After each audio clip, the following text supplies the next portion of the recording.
All right, yeah. Freaking twisted, freaky freaks, you magnificent bastards. It's good to see you again. Dutch with you here, Tactical Hyve, beautiful Escondido right behind me. We're at this awesome range out in the middle of this beautiful terrain. We have a subject that we want to bring to you. Hear that shooting back there? That's pretty cool.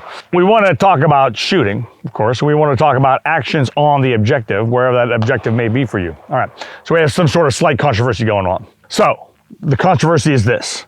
You are somewhere, wherever that might be, the Walmart, Target, Ralph's parking lot. That's the tactical battlefield you may be in Southern California. Next thing you know, somebody's shooting at you. Okay. Do you defeat the garment, pull your weapon, and shoot back? Or do you run away to a position of cover and then shoot back? That's the subject. Which one is it? Which one do you do? So there's the subject for you. Now, what are we going to do? Thanks to you for asking me. So anyway, here we are. That's the subject. Do I shoot back immediately or do I find cover? Well, glad you asked, because I have an opinion. And since you know me by now, you know I'm not afraid to give you my opinion. All right, so this is how I figure it. Let's go way back in time to the Army that said, if you're an infantryman, you have individual movement techniques. There's 3 of them, and maybe a 4th. We're gonna investigate that after the first 3.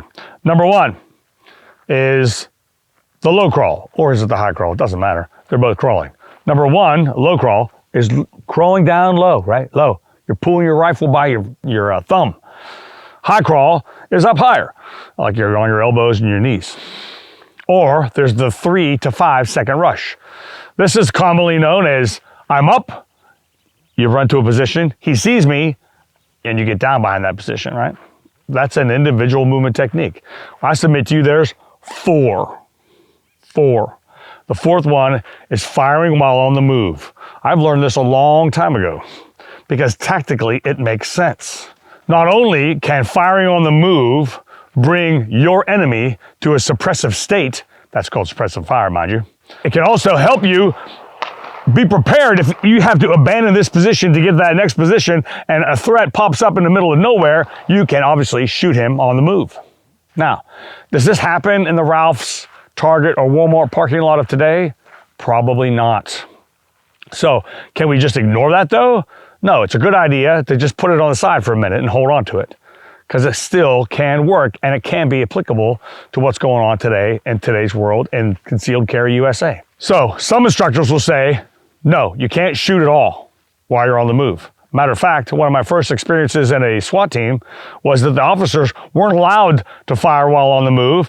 Even in a close quarter battle engagement perspective, they had to walk through the door, stop what they were doing, fire their weapons, and then continue. Well, I submit to you, with good training, you can eliminate that. Is it a safer thing to do? It could be. Maybe not. If you're coming through the portal of your entryway and there's men behind you and you stop and shoot, all it does is block up the portal for those other men. It can put them at risk from a shooter on the other side of the room. So we commonly don't want to stop in the middle of the room or the middle of entry to be able to fire our rifles, or for that matter, our pistols. Other instructors are going to tell you, you have to do some silly shit. You have to roll your feet. Outside, inside. You have to maybe heel to toe movement, which is kind of strange to me because I don't know anybody who doesn't walk in a heel to toe fashion. Do you? Me personally, I walk with my heel to my toe all the time, just like normal. Okay? And then there's other ones that say you can only shoot when both feet are planted on the ground at any one given time.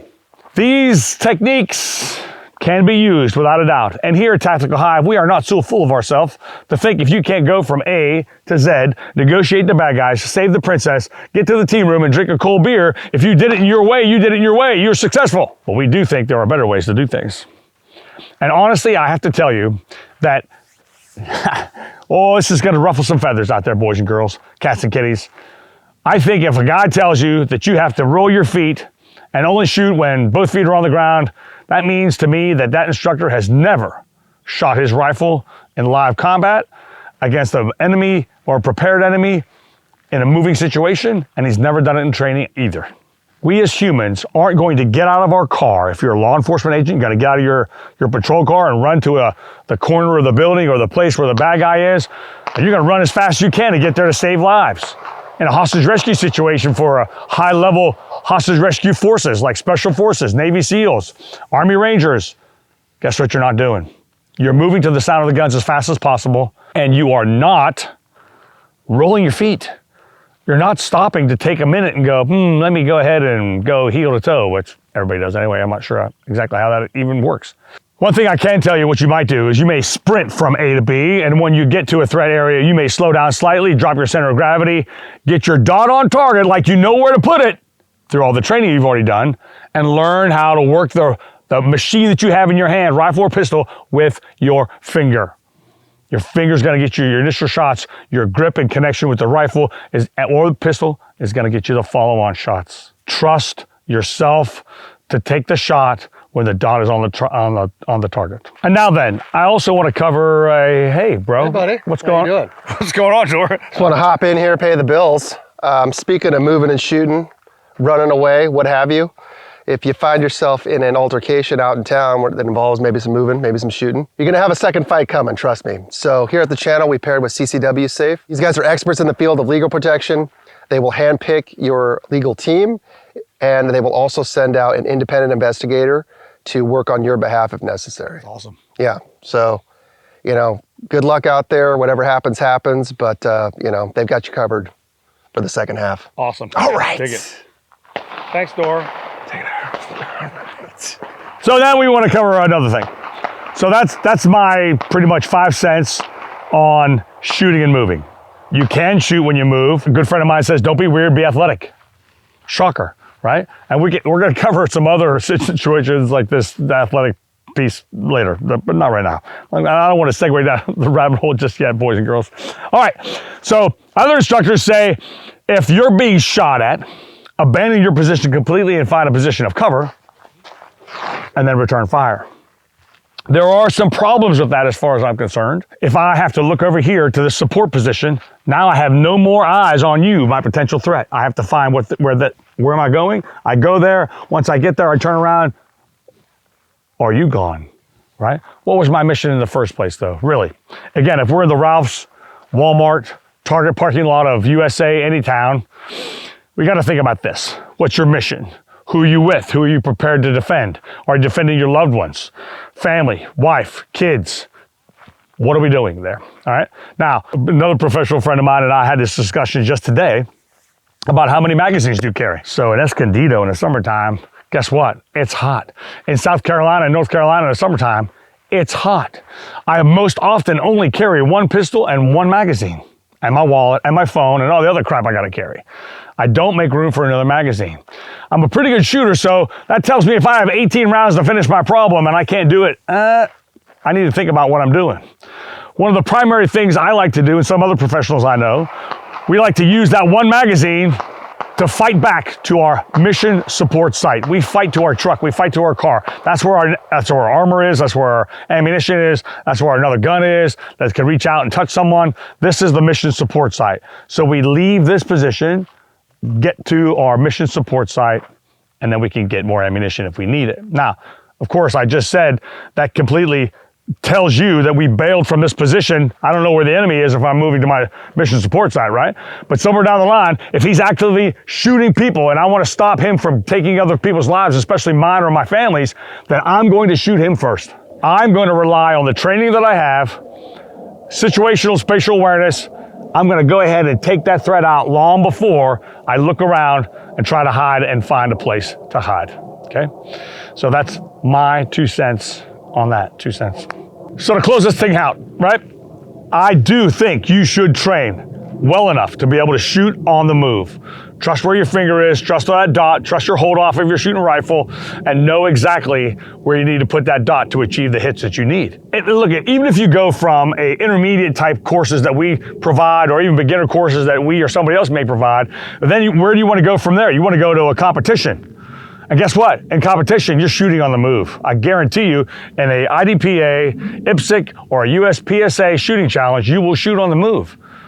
So test those skills, train well, shoot on the move, and understand cover, understand concealment, what they do for you, and always be aware of the mission itself. Am I by myself? Am I stopping an active shooter? Am I protecting my family? Do I need to get off the X immediately, get cover, and then provide shooting? I can do both. Both of these things can be true at the same time, mind you. Their answer is there's no answer. Everything's dependent upon terrain, mission dependent. So we go through the Army and Navy, we go through MET-T. MET-T, COCA, mission, enemy time, terrain, troops available, terrain and troops available. You analyze all this in your head in a fractions of seconds, right? So if I don't know where my cover is, and I have to look for that cover, if I take both eyes off and I can't see peripherally over here, I turn around, he may be gone. So I'm not sure what it gained me. Certainly I want to, if I had a family behind me, I'd say, get behind that car right there, and I'd stay out front. Pop, pop, pop, pop, pop. You know, are you good? Let's go. You know, and that's some shit that I would do. But in closing, here at Tactical Hyve, we are not so full of our own hubris that we don't believe if you can manage your tactical battlefield moments correctly, and you can survive going from A to B, rescuing the princess, keeping everybody alive, that's fine. But we also believe you should train hard enough so you can train hard enough to shoot comfortably while on the move. And sometimes it's more important to get the cover. Sometimes it's more important to put those rounds downrange to suppress that enemy's ability to fire at you or anybody else. So we hope you enjoyed it. If you did, like it, pound that like button, tell your friends, subscribe, jump on the channel, check out DCM Consulting when you can. And I really look forward to seeing you next time. But for now, Dutch out.